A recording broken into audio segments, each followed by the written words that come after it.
الف لام را، یہ کتاب روشن کی آیتیں ہیں۔ ہم نے اس قرآن کو عربی میں نازل کیا ہے تاکہ تم سمجھ سکو۔ اے پیغمبر صلی اللہ علیہ وآلہ وسلم، ہم اس قرآن کے ذریعے سے جو ہم نے تمہاری طرف بھیجا ہے تمہیں ایک نہایت اچھا قصہ سناتے ہیں، اور تم اس سے پہلے بے خبر تھے۔ جب یوسف نے اپنے والد سے کہا کہ ابا میں نے خواب میں 11 ستاروں اور سورج اور چاند کو دیکھا ہے، دیکھتا کیا ہوں کہ وہ مجھے سجدہ کر رہے ہیں۔ انہوں نے کہا کہ بیٹا اپنے خواب کا ذکر اپنے بھائیوں سے نہ کرنا، نہیں تو وہ تمہارے حق میں کوئی فریب کی چال چلیں گے۔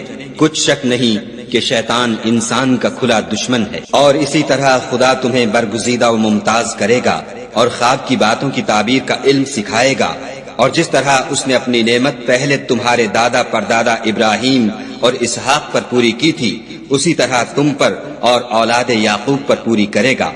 بے شک تمہارا پروردگار سب کچھ جاننے والا اور حکمت والا ہے۔ ہاں، یوسف اور ان کے بھائیوں کے قصے میں پوچھنے والوں کے لیے بہت سی نشانیاں ہیں۔ جب انہوں نے آپس میں تذکرہ کیا کہ یوسف اور اس کا بھائی ابا کو ہم سے زیادہ پیارے ہیں، حالانکہ ہم جماعت کی جماعت ہیں، کچھ شک نہیں کہ ابا صریح غلطی پر ہیں۔ تو